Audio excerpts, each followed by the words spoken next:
Today we celebrate Saint Ignatius of Loyola. The Spanish saint is known for founding the Society of Jesus. You know them as the Jesuits, as well as for creating the spiritual exercises often used today for retreats and individual discernment.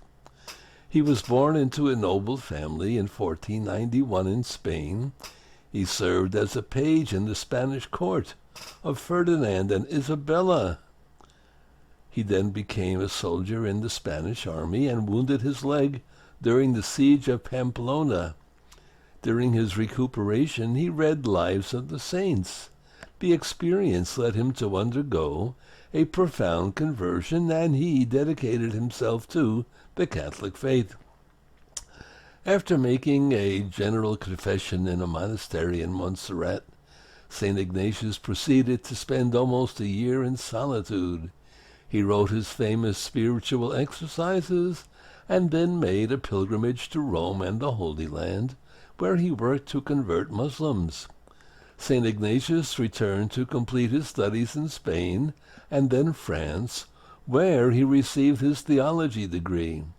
While many held him in contempt because of his holy lifestyle, his wisdom and virtue attracted some followers, and the Society of Jesus was born.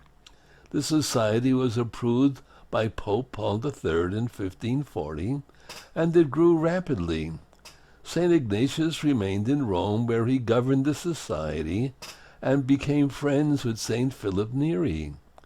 He died peacefully in 1556 and was canonized by Pope Gregory XV in 1622.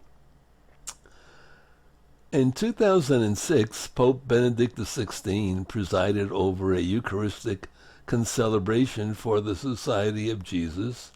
He addressed all the members, calling to mind the dedication and fidelity of their founder.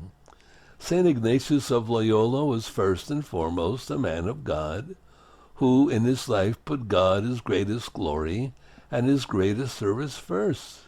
The Pope said, he was a profoundly powerful man for whom the daily celebration of the Eucharist was the heart and crowning point of his day. Precisely because he was a man of God, St. Ignatius was a faithful servant of the Church. The Pope continued, recalling the saint's special vow of obedience to the Pope, which he himself describes as our first and principal foundation. Highlighting the need for an intense spiritual and cultural training, Pope Benedict called upon the Society of Jesus to follow in the footsteps of St. Ignatius and continue his work of service to the Church and obedience to the Pope, so that its members may faithfully meet the urgent needs of the Church today.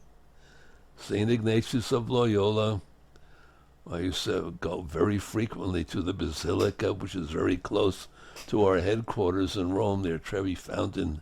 They had a lot of wonderful concerts there. But the important thing is to do everything ad maiorem gloriam Dei, for the greater glory of God.